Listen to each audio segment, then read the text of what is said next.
claque. Fala galera, bom dia, boa tarde, boa noite, boa madrugada. Meu nome é Sidney Martins, sou professor de língua portuguesa aqui do LAC Concursos, o melhor site de videoaulas do Brasil, quiçá das Américas. E é com imenso prazer que a aula de hoje carrega muito conteúdo. Nós vamos trabalhar a parte de tipologia textual e a parte de análise textual propriamente dita. E por que a gente fez neste panorama? Na verdade, quando você pega uma prova, ou quando você pega um aulão de língua portuguesa, alguma coisa assim do tipo ao vivo, geralmente você encara primeiro o texto, e aí depois você vai para a dinâmica das questões de gramática. O mesmo acontece quando você pega um edital. Só que aquele panorama, aquela sequência, não é realmente a mais adequada. Afinal de contas, você só faz uma análise textual se antes você fizer uma análise gramatical. Então é por isso que você tem que aprender sim, classe gramatical, transitividade, regência, crase, concordância, tudo isso antes, para depois sim chegar ao texto.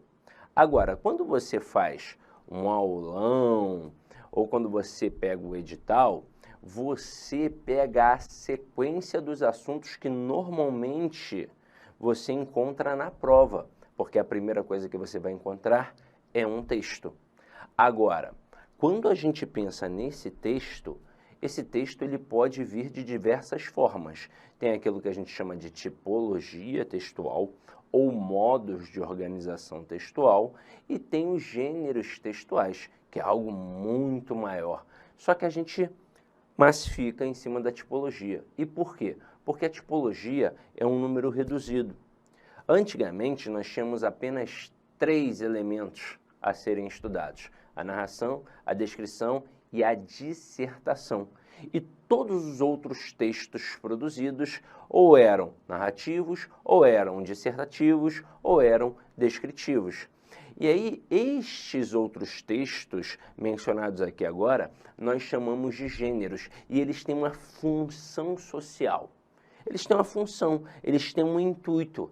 É daí que surge a tal intencionalidade discursiva, a tal intenção do autor, a tal perspectiva enunciativa, que é, no final das contas, o que vai definir o contexto.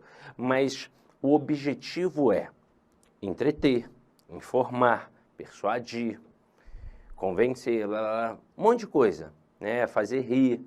E aí surgem romances, cartas, artigo de opinião, um monte de gêneros variados. Tanto que na escola, quando você está já lá no ensino fundamental, os professores de língua portuguesa começam a trazer variados tipos de textos. Você não estuda só um artigo de opinião. Não, você estuda muita coisa. É charge, é tirinha, é conto, é romance, é crônica, é não sei o que lá, não sei o que lá, não sei o que lá, não sei o que lá. Para quê? Para você ter base cultural de encarar qualquer leitura no seu dia a dia. E é exatamente isso que a gente vai fazer aqui. Por quê?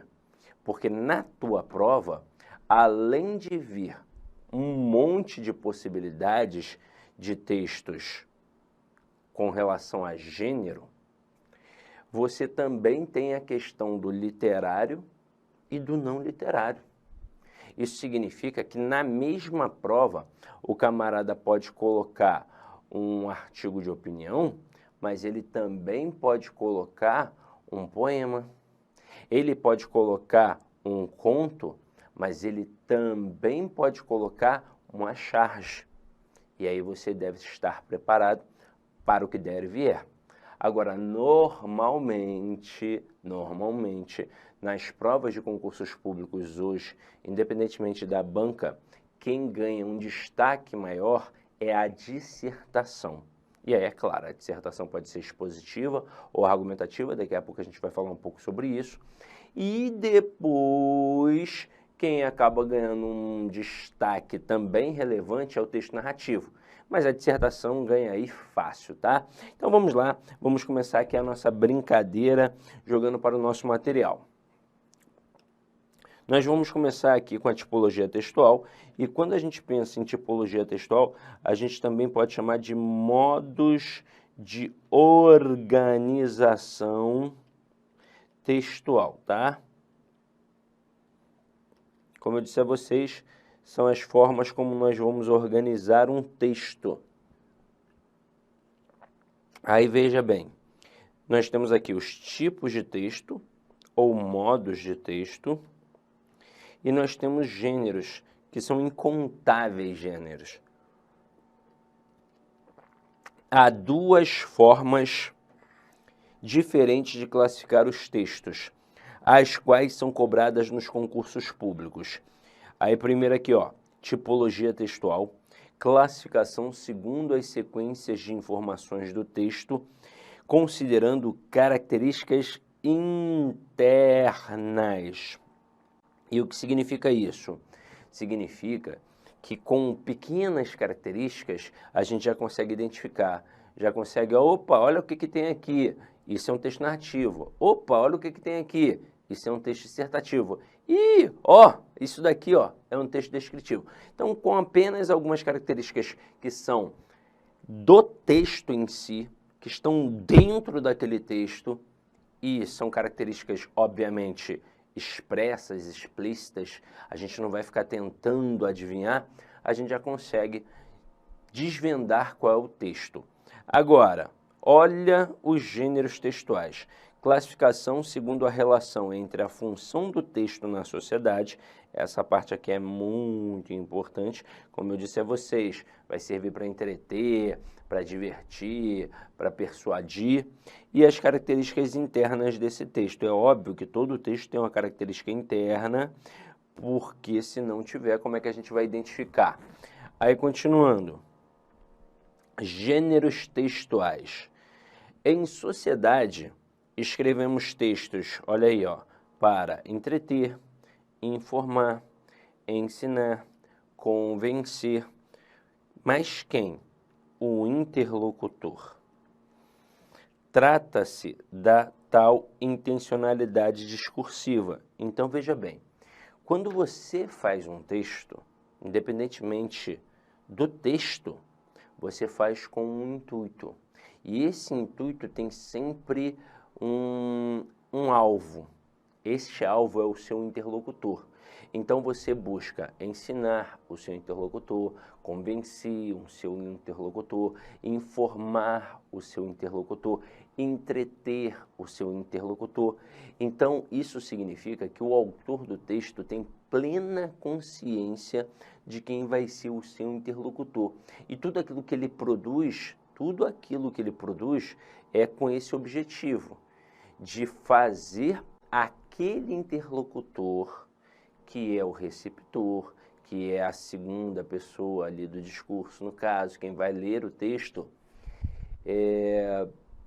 se comportar exatamente como quem está produzindo deseja, como o emissor ou o autor aqui do texto, no caso, deseja. Então, sempre, tudo que está escrito tem um objetivo. Nada do que é escrito à toa. E quando a gente fala aqui de intencionalidade discursiva, existem outras nomenclaturas possíveis para aparecer na prova. Intencionalidade discursiva, intenção do autor e perspectiva, enunciativa. Isso é o que define o tal do contexto, tá? Aí, continuando aqui, romances são escritos para entreter, receitas para ensinar, artigos de opinião para convencer, notícias para informar. Cada um desses gêneros tem características próprias para atender sua função. Aí aqui, nós vamos entender um pouquinho esse paralelo entre gênero e tipo. Então veja bem, dependendo do gênero e de sua função, certas sequências de informação serão predominantes, a quais chamamos tipos ou modos textuais. E aí preste atenção neste terminho aqui, até mesmo antes de nós analisarmos os quadrinhos. Quando você faz uma questão de tipologia textual, notoriamente de tipologia textual, pode ser que o avaliador recorte um fragmento e pergunte apenas sobre aquele fragmento, ou pode ser que o avaliador pergunte sobre a predominância do texto. E aí você tem que estar muito ligado, porque é óbvio que ele vai brincar. Ele pode pegar um texto notoriamente narrativo, ele pode pegar o capítulo inteiro de uma obra. Ele pode pegar um capítulo do livro Dom Casmurro. Por exemplo, tem um capítulo destinado aos olhos de ressaca, né, os olhos da Capitu, que na verdade não tem nada a ver, né? Muita gente pensa assim, por quê? Porque ela estava sempre com um olhar cansado, ela estava doidona, não tem nada a ver. Ele fez uma analogia, uma comparação com o mar. O mar no dia de ressaca, que fica violento, né? As ondas ficam fortes. Então, olhos de ressaca eram olhos fortes. O olhar dela era penetrante, era violento, né? Era aquele olhar marcante que ninguém passava, né, assim, puro por aquilo, né? A pessoa ia olhar e falar, nossa, que olhar é esse? Então, por isso. Aí o camarada pode pegar esse capítulo inteiro, ou então um recorte desse capítulo e, sei lá, colocar um texto na tua prova com 60 linhas. Ele tem, obviamente, um objetivo inicial que já é te desesperar. Porque você olha um texto com 60 linhas na prova, caramba, vai bater um desespero, né? Você está no máximo esperando ali 30 linhas. Aí vem 60 linhas, às vezes 80 linhas, caraca, o cara quer te arrebentar. E aí, obviamente, ele vai fazer várias questões, porque o texto é muito grande, ele vai aproveitar para fazer questão de gramática, vai fazer questão de análise textual, e aí, numa dessas, ele lança ali uma tipologia textual. Se ele perguntasse a predominância do texto, obviamente seria um texto narrativo, porque se é um romance do Machado de Assis, se é uma história que está sendo ali contada, é um texto narrativo. Mas ele pode, obviamente, perguntar só sobre um fragmento recortado.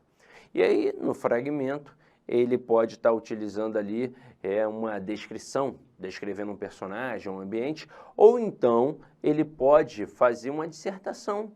Em alguns momentos, o narrador machadiano, ele para de contar a história mesmo para poder analisar a sociedade da época, criticamente. Então, ele vai falar da política, da economia, dos costumes. E aí você tem que ver, opa, o avaliador falou do texto inteiro ou ele falou apenas de um fragmento. Aí, continuando aqui, ó, vamos ver, primeiro lado aqui são os gêneros, segundo lado são os tipos. Uma notícia, ela pode ser narrativa ou descritiva. Ou, na verdade, o que vai acontecer? Essa notícia, você está contando alguma coisa, então a essência dela é narrativa, e a descrição é para criar a imagem, um retrato dessa notícia. Então vai descrever o ambiente, vai descrever os personagens que participaram dessa história. Receita culinária é o tal do texto injuntivo. Opa! Esse camaradinho aqui ganhou uma relevância grande nos últimos tempos. O que seria um texto injuntivo? É um texto baseado em comando, no modo imperativo. Então, ele acaba tendo um destaque ultimamente nas provas, mas daqui a pouco eu vou falar sobre ele, tá? Agora, continuando aqui, uma entrevista pode ser dialogal, pode ser narrativa, dissertativa, bula de remédio, injuntivo, descritivo e reportagem, narrativo e dissertativo. Então, vamos agora só dar uma situada aqui na galera em relação aos principais tipos. Vou colocar aqui uma tela branca. Quando a gente pensa nos modos de organização textual, ou, né, posso chamar também, tipologia textual, nós temos três camaradinhas, como eu já disse a vocês, que vão ganhar um destaque grande, tá? Primeiro, a narração, depois a descrição, depois a dissertação.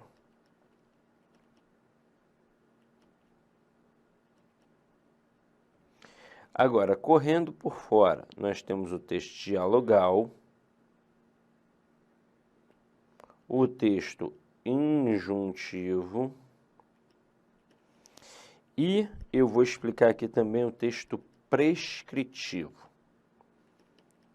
para não dar caô, tá? Então vamos lá. Antes de falar dessa tríade original aqui, nós vamos falar do texto dialogal. O que seria um texto dialogal? É um texto que não tem um narrador. Ele tem ali os personagens e esses personagens, obviamente, dialogam entre si. Basicamente, seria um texto teatral, um texto para ser teatralizado, basicamente. Então, só tem ali a alternância de falas e, por vezes, obviamente, a indicação de quem está falando. Por exemplo, João e Maria. Aí João fala uma coisa, na sequência Maria fala outra, e aí, basicamente, aquele travessão ali para indicar que existe um diálogo. Ponto. Isso é mole. Agora, obviamente, o injuntivo e o prescritivo podem confundir a tua mente. Por quê? Porque ambos são pautados no modo imperativo. Você sabe o que é um modo imperativo? É aquele que demanda a ordem. Então, o emissor vai criar um comando, uma ordem, com o objetivo de o interlocutor, obviamente, executar esta ordem. Os dois fazem isso. Aí você vai falar, opa, então como é que eu vou diferenciar? Muito simples. O injuntivo, ele dá o comando para te orientar. Então você pode ou não fazer exatamente aquilo. Quem produz espera, obviamente, que você faça aquilo. Mas se você não fizer, também não tem caô. É por isso que a gente encontra um texto injuntivo numa receita de bolo. Olha só essa parte que interessante. Aí você está vendo lá o programa da Ana Maria Braga e a Ana Maria Braga passa a receita de um bolo. Olha, esse bolo aqui é muito interessante, papapá, papapá. E você está vendo a Ana Maria Braga fazendo. Inicialmente eu quero pedir licença aos seus estudos, pois interrompi, mas esse vídeo é um vídeo demonstrativo do nosso curso completo, ponto a ponto, 100% focado no concurso de Astolfo Dutra do município para o cargo especificamente de guarda municipal. Tá certo? Cara, vem estudar com a gente. Essa aula é uma aula demonstrativa. Nós colocamos aí apenas 150 vídeos. Nós temos muito mais vídeos, eu tenho certeza, mas certeza absoluta, se você cumprir a nossa metodologia, o nosso personal coach, aqui na Lá Concurso você vai ter uma metodologia chamada Personal Coach. Personal significa pessoal e coach significa treinador. É o estudo em regime de metas. Isso é só aqui na Lá Concursos e eu tenho certeza que você ficará super satisfeito. E para você aí do município, promoção, investimento apenas R$ 100. R$ 100, é isso mesmo. O que você faz com R$ 100? Professor, parcela em 10 vezes sem juros ainda esses R$ 100. Então vem estudar conosco aqui da LAC Concursos. Forte abraço, espero vocês. Tchau, tchau. Clique like.